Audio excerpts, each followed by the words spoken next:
बिस्मिल्लाहिर्रहमानिर्रहीम। मेरा नाम डॉक्टर फ़ुआद नसरुल्लाह है।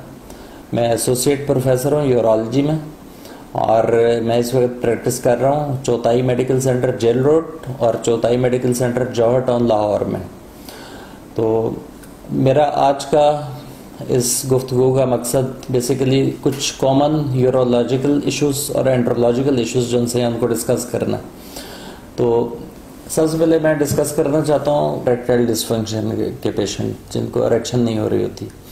तो इनमें से बहुत सारे पेशेंट जो उनसे हैं यंग पेशेंट्स होते हैं और इनमें जो मैंने देखा है, जो मेरे एक्सपीरियंस में आया है, मैं इसमें किताबी बात नहीं कर रहा बिल्कुल भी, मैंने अपना एक्सपीरियंस में बता रहा हूँ। वो होते हैं परफॉर्मेंस एंजाइटी के पेशेंट, यानी कि वो पेशेंट जो होते हैं साइकोलॉजिकल उनको प्रॉब्लम होता है, एंजाइटी का मसला होता है। उनके जहन में ये बात बैठ गई होती है कि हम परफॉर्म नहीं कर सकेंगे। उनको इरेक्शन हो रही होती है लेकिन एट दी टाइम जब इरेक्शन चाहिए होती है तो उस वक्त उनको इरेक्शन नहीं हो रही होती।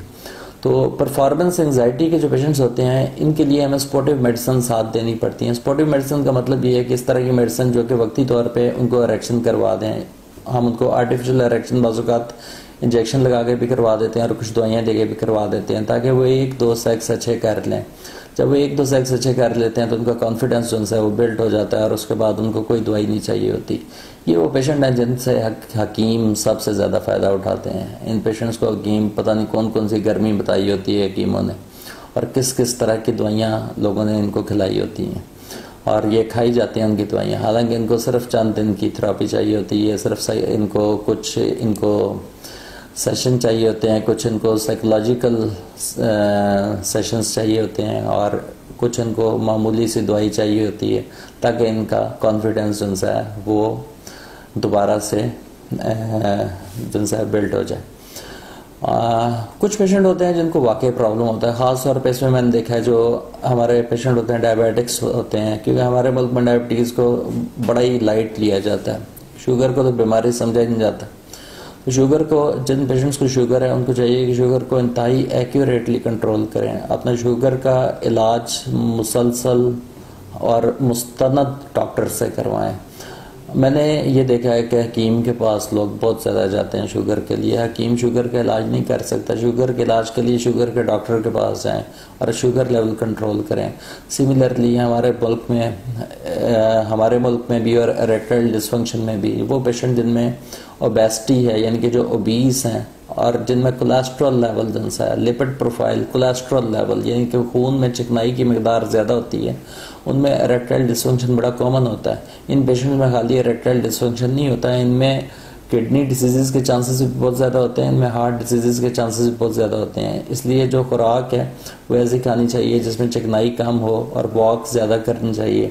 और जिस वक्त भी जो आपको फील हो, इन पेशेंट्स में कभी प्रॉब्लम फील हो तो फौरी तौर पे कोलेस्ट्रॉल लेवल को कंट्रोल हम इनमें करते हैं, यानी कि लिपिड्स को और कोलेस्ट्रॉल को कंट्रोल करने की मेडिसिन को देते हैं और उसके साथ फिर हम इनको जो है इनके हार्मोन्स को भी एलिवेट करते हैं।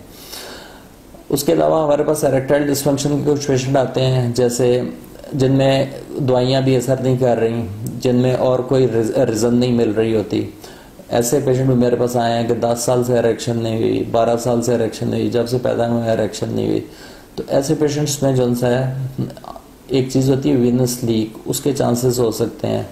तो इसमें हम फिर डॉपलर करवाते हैं। डॉपलर एक अल्ट्रासाउंड होता है जिसमें हम देखते हैं कि इन पेशेंट्स में ब्लड जो है इरेक्शन के वक्त वो पीनस के अंदर ठहरता है या पीनस में से निकल जाता है, क्योंकि इरेक्शन, पीनस में कोई हड्डी तो है नहीं। इरेक्शन किस वजह से होती है? इरेक्शन इस वजह से होती है कि पीनस में ब्लड का इनफ्लो बढ़ जाता है और आउटफ्लो बंद हो जाता है और पीनस इरेक्ट हो जाता है। इन पेशेंट्स में प्रॉब्लम ये हो रही होती है कि इनमें जो आउटफ्लो है वो बंद नहीं हो रहा होता और इसको वीनस लीक कहते हैं। तो ये पेशेंट बेसिकली कैंडिडेट होते हैं फिर PD5 जिनको वियाग्रा सैलिस लेविट्रा कहते हैं, या तो वियाग्रा सैलिस लेविट्रा से इनफ्लो को बढ़ाया जाता है। कई पेशेंट एक ख़ास लेवल के इनफ्लो पे आके उनमें इरेक्शन आने लग जाती है और वो अपना सेक्स परफॉर्म करने के काबिल हो जाते हैं।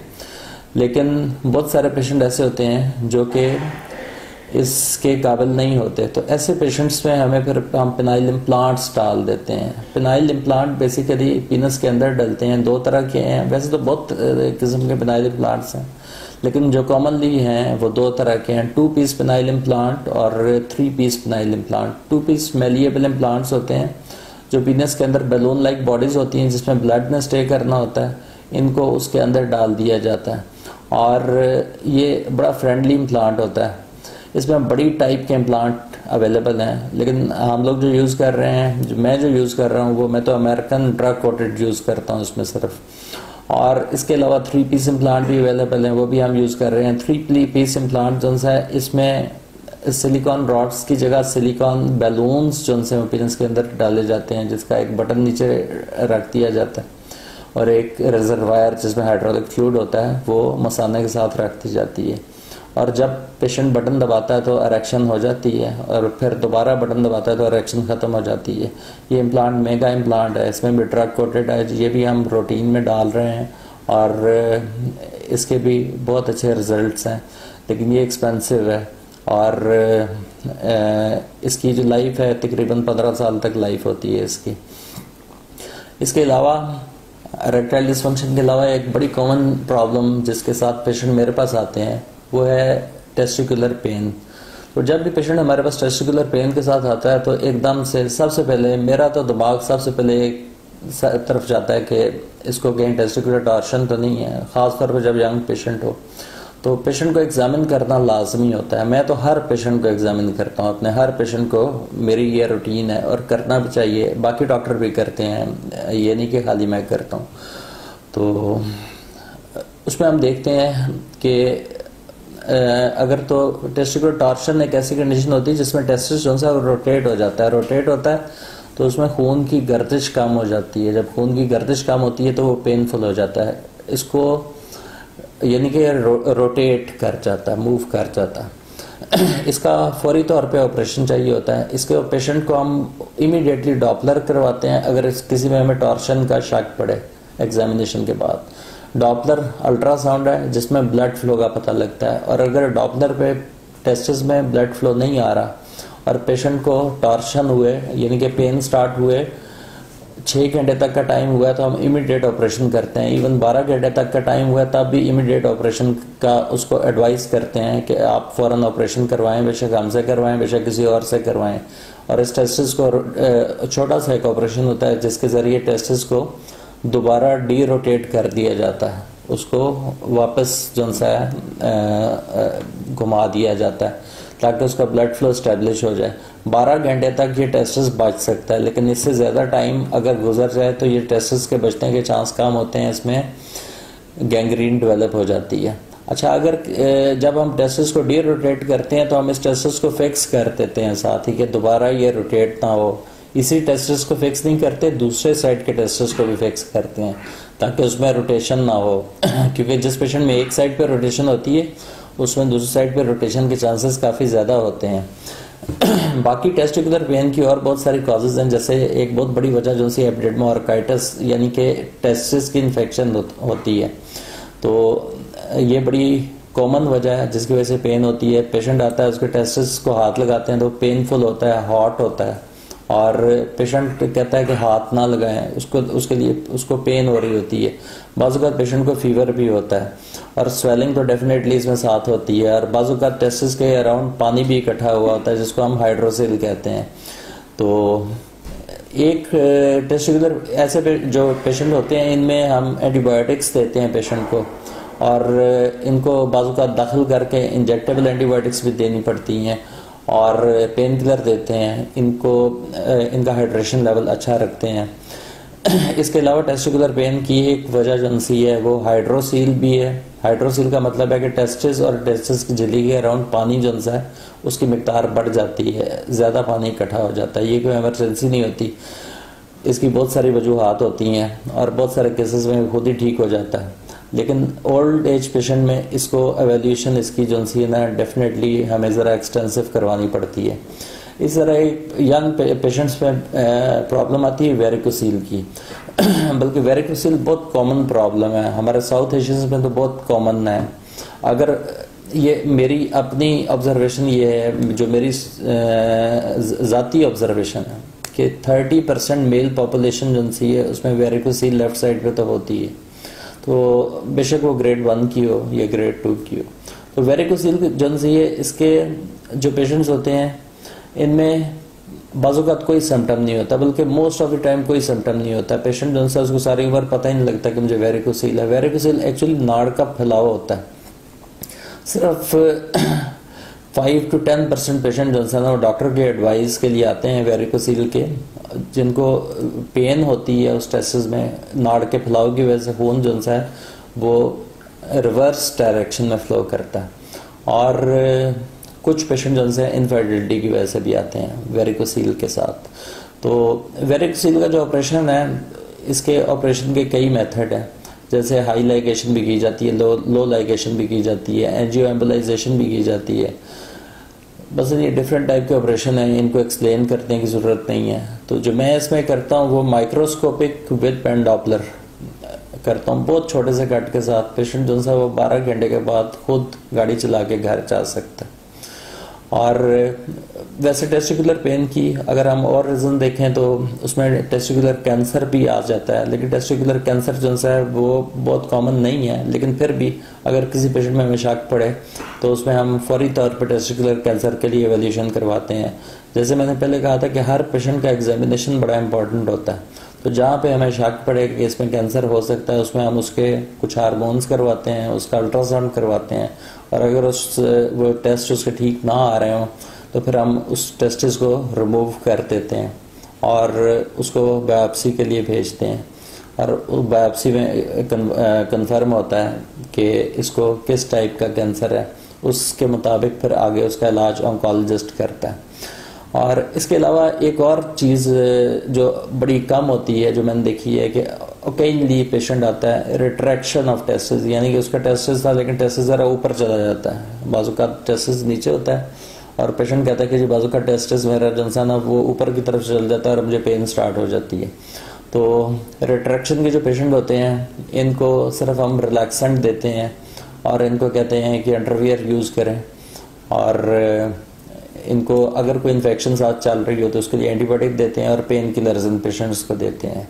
तो अगर रिट्रैक्शन बहुत ज़्यादा आमतौर पे सीवियर नहीं होती और पेशेंट इस पे पेन किलर्स पे बड़ा अच्छा रिस्पांस दे देते हैं। अच्छा, इसके अलावा बहुत सारे पेशेंट मेरे पास आते हैं जिनकी कंप्लेंट होती है, यंग पेशेंट्स होते हैं जी कि हमें हमारा टाइमिंग कोई नहीं है। पेशेंट का आमतौर पर यही वर्ड बोलता है कि जी टाइमिंग कोई नहीं है। तो अब इतना पेशेंट्स के साथ रह के तो समझ आ जाती है कि क्या क्या कह रहा है। एक्चुअली वो कहना चाह रहा होता है कि सेक्स टाइमिंग कोई नहीं है। प्रीमेच्योर इजैकुलेशन के पेशेंट होते हैं।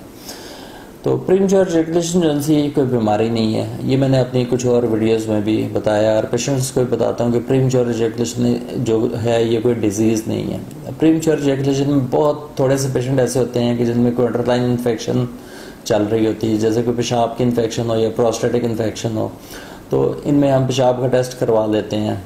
बाज़ात प्रोस्टेट को एवेल्यूएट कर लेते हैं, प्रोस्टेट को फिंगर डाल के भी एवेल्यूएट कर लेते हैं, या फिर हम जनसा के उसका प्रोस्टेटिक कल्चर करवा लेते हैं प्रोस्टेटिक फ्लूइड का। तो प्रोस्टेटिक इन्फेक्शन या पेशाब की इन्फेक्शन बहुत कम पेशेंट्स में निकलती है। प्रीमेच्योर इजैकुलेशन के जो पेशेंट्स होते हैं आमतौर पे ये पेशेंट जिनसे हैं, ये पेशेंट वो होते हैं कि जो चीज़ को, जो भी इनको टास्क दिया जाए उसको जल्दी फुलफिल करने की कोशिश करते हैं। इनकी कोशिश ये होती है कि इनको जो भी टास्क मिला है, जो इनको असाइनमेंट मिली है, इसको जल्दी से ये कंप्लीट करें। अगर इन पेशेंट्स की आप रेट्रोस्पेक्टिव स्टडी करें, इनके पेरेंट्स से पूछें या इनके किसी बड़े भाई से पूछें तो वो बताएगा कि स्कूल बड़े टाइम से जाता था, स्कूल का काम करके सोता था। यानी कि वैसे आप इस पेशेंट से पूछें तो वो हमेशा उसे पूछें कि वो अपना उसको जो असाइनमेंट मिलती है उसको कभी पेंडिंग छोड़ता है तो वो कहेगा नहीं जी मैं अपनी असाइनमेंट जो है ना, जो मेरी डेली की असाइनमेंट होती है उसको मैं पूरा करके सोता हूँ रात को। तो इन पेशेंट्स को हम इस तरह, ये पेशेंट सेक्स को भी एक टास्क समझते हैं और इनकी कोशिश होती है कि उसको जल्द अज जल्द पूरा करते हैं। यानी कि जब वो सेक्स स्टार्ट करते हैं तो सेक्स में इतने ज़्यादा वो इन्वॉल्व हो जाते हैं कि वो बहुत जल्दी डिस्चार्ज हो जाते हैं। तो इन पेशेंट्स को हम कुछ इस तरह की दवाइयाँ देते हैं जिससे थोड़ा सा इनका ब्रेन स्लो हो जाए। तो इसमें बड़ी कॉमन और बड़ी सेफ एक ग्रुप है SSRI ग्रुप, जो पूरी दुनिया में दिया जाता है। इसकी मेडिसिन जो सी हैं डिपॉक्सिटिन एंड प्रोक्सिटिन जो सी है वो हम इन पेशेंट्स में यूज़ करवाते हैं अकॉर्डिंग टू नीड। बाज़-औक़ात कुछ टाइम के लिए हम ये रेगुलर भी दे देते हैं और उसके बाद एज़ पर रिक्वायरमेंट इनको देते हैं। तो हकीम लोग इसमें अफ़ीम खिलाते हैं मरीज़ को, पर्पज़ उनका भी ब्रेन को स्लो करना होता है, लेकिन वो अफ़ीम देते हैं जो कि नुकसानदेह है, आपको पता है। तो हम इसमें बड़ी सेफ मेडिसिन होती हैं जो इसमें देते हैं। इन पेशेंट्स में आमतौर पर हमें इन्फेक्शन कोई नहीं मिलती, तो फिर इन पेशेंट्स को हम इस तरह की दवाइयाँ देते हैं कि जो ब्रेन को थोड़ा सा स्लो करते हैं। इसमें जो रिकमेंडेड मेडिसिन हैं वो हैं SSRI ग्रुप है एक, उसकी प्रोक्सिटिन एंड डिपॉक्सिटिन हम इन पेशेंट्स को देते हैं। इन दवाइयों से पेशेंट जो है, कुछ पेशेंट्स को ये रेगुलर हमें देनी पड़ती हैं फॉर फ्यू मंथ्स, और उसके बाद हम कुछ महीने रेगुलर दे के 1 से 2 महीने, उसके बाद एज पर रिक्वायरमेंट इनको दे देते हैं। लेकिन कुछ पेशेंट्स को हम सिर्फ एज पर रिक्वायरमेंट ही इस दवाई को देते हैं, और कुछ टाइम के बाद मैंने देखा है कि 6 महीने या 7 महीने के बाद पेशेंट को एज पर रिक्वायरमेंट ही दवाई चाहिए ही नहीं होती, वो उसकी टाइमिंग ऑटोमेटिकली बढ़ जाती है। लेकिन कुछ पेशेंट्स को रेगुलर बेसिस पे ये दवाई लेते रहना पड़ता है, और हकीम इसके लिए जो है वो अफ़ीम देते हैं। तो अफ़ीम के साथ वो जो है ना वो ब्रेन को स्लो करते हैं। Thank you so much.